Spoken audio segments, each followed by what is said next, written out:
Hello guys, dito po kami ngayon sa Villaggio kasi Gusto mo talaga ng mga mamahali ko. ano po, nagsend kami ng pera.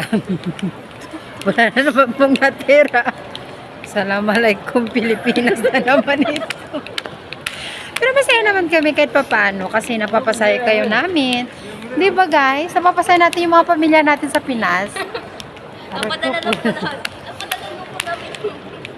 Napadala na po namin yung mga pangangailangan nyo. So, aray ko, sinasaktan ako ng kasama ko, kunyeta. Ay, ito muna kami ngayon. Maglalakad na lang kasi wala na kami pamasahe. Ubus na ba ito yung barko papuntang Pilipinas.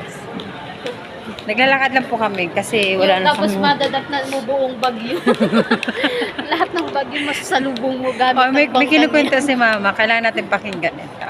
Amen.